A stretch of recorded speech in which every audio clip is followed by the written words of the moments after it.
কবে সে ফুলকুমারী ঘুমটা চিরি আসবে বাইরে,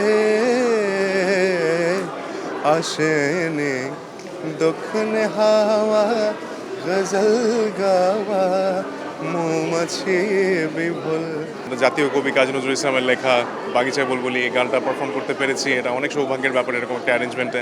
অ্যান্ড হচ্ছে যে ইন্টারন্যাশনালি এত সুন্দর একটা গান সবার কাছে পৌঁছে দিতে পারার একটা আনন্দ আলাদা আছে, সেটা তো অবশ্যই মনে খুব ভালো লাগে। কৃতিত্ব আমার নেওয়া চলে না, এটা কৃতিত্ব শুভেন্দু দাস শুভ, যিনি কম্পোজ করেছেন, মানে এই অ্যারেঞ্জমেন্টটা বানিয়েছেন তার।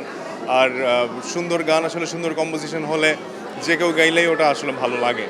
সো এইটা একদমই আমার নিজের কন্ট্রিবিউশনের জন্য না, এটা কোলাবোরেটিভ যেহেতু হয়েছিল, হয়তো বা অন্য কোনো ভোকালিস্ট থাকলে তার অনুযায়ী অ্যারেঞ্জমেন্টটা চেঞ্জ হতো। তো এটা আসলে পুরোটাই অ্যারেঞ্জমেন্টের উপরেই আমি কৃতিত্ব দিই। আসলে নজরুল তো নিজেই খুব আধুনিক কবি ছিলেন, এখন সেজন্যই ওনার যে কোনো ক্রিয়েশনই সবসময় রেলেভেন্ট থাকে আমাদের কাছে। আর অ্যারেঞ্জমেন্টের ব্যাপারটা হচ্ছে আধুনিকায়ন না করলে আগের অ্যারেঞ্জমেন্টটা আমাদের নতুন প্রজন্ম শুনবে না, শুনতে চায় না তারা।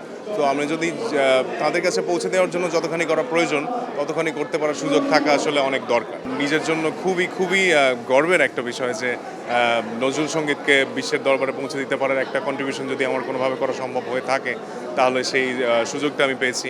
আর এটা যে পপুলার হয়েছে এইটা মানে অবশ্যই নিজের কাছে তো খুব ভালো লাগেই, এবং মনে হয় যে কোনো না কোনো দিক থেকে হয়তো নিজের দেশের জন্যও কিছু করেছি।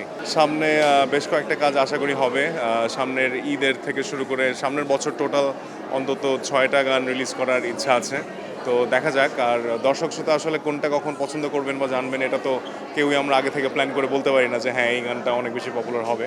কিন্তু এই গানগুলোর প্রতি আমার অনেক ভালোবাসা আছে, অনেক কষ্ট করে গানগুলোর সৃষ্টি এবং সুর এবং গাওয়া গায়কী সব কিছু মিলিয়ে।